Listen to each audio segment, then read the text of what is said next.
Hello, everyone, and welcome to another session of the Mastermind Book Club. In today's session, we are reviewing a book that is very powerful. To introduce that book, I will call on Reggie Hilliard. Good evening, everyone. This is Reggie Hilliard from the Mastermind Book Club. And today's book is Creative Mind by Ernest Holmes. So, what I'll touch on is the concept of, or this whole idea that everything springs out of, everything which we see before us, which we call the physical, springs out of that which is from the mind and the word.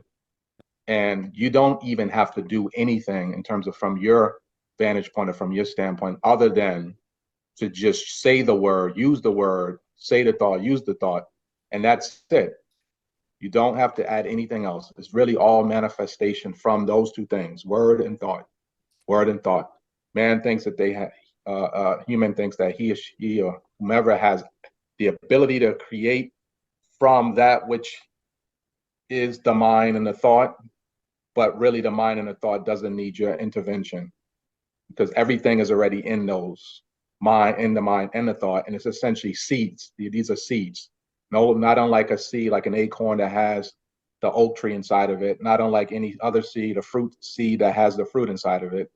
Thought and mind and word, it's all in there. Just use your thoughts accordingly, say the words accordingly, keep saying the thoughts, keep using the words, and automatically from that, you'll see what will spring forth, which is essentially that word or those thoughts. So that's what I'll offer for tonight. Thoughts, words become whatever it is that you want them to become.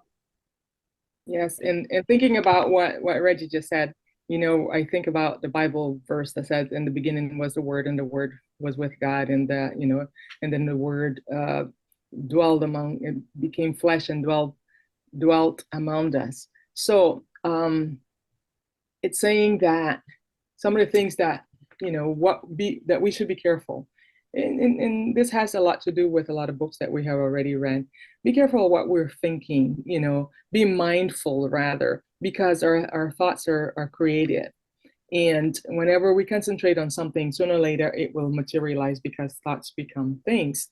There was also a quote that I was reading from him because I was talking to my daughter yesterday, and he says that the one who desires to heal, if you're feeling sick and you want to heal, he said you must stop seeing, reading about, discussing, or listening to conversations about sickness.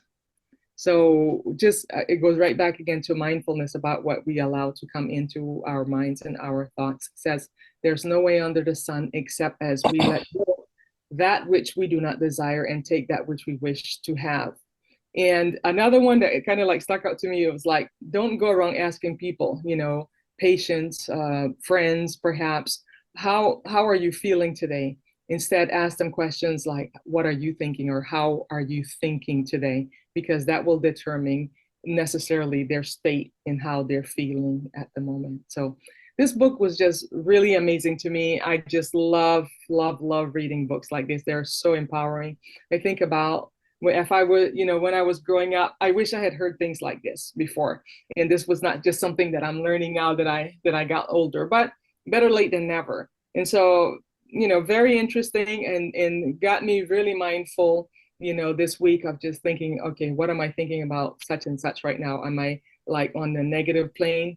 Because is that what I want to realize, or do I want to go back on the positive side? So very enlightening to me. Thank you, David. Thank you, Gina Pouchet, and Reggie Hilliard. Thank you very much. Charles Comer. Hey, good evening, everyone. Uh, the Creative Mind, and one of my favorite books, it says, "Be ye transformed by the renewing of your mind." You have to guard your mind against negativity, just as the panel has spoken. You have to guard your mind against, it's a saying, if you put garbage in, garbage comes out.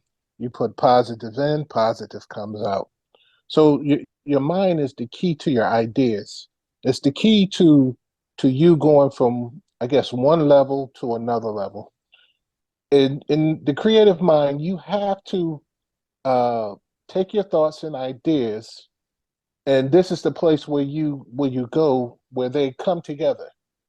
Just as Reggie said, things that are not seen really are more important than things that are already seen.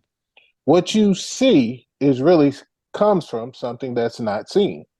So in your creative thought patterns, you have the ability to do way more than what you perceive you can do. And that's one of the beauties of the creative mind. Thank you. Charles, one of the beauties of the creative mind. Beautiful. Thank you. Martha Johnson. Yes, this book really touched me a lot because they're talking about science of mind. And he said everybody has a spirit inside you. This spirit is going to tell you good things and bad things. You have to choose. You have to choose whatever is better for you, whatever you decide in life, what kind of person you want to be, what kind of experience you're going to have. So you have to listen and as you thought, like everybody say right now, and to be a better person, to be helping each other and for a better future. And listen to and control your thoughts sometimes, because sometimes we have a lot of negativity and we have to control that to be better for us and for everybody else. And that's what I got for this amazing book.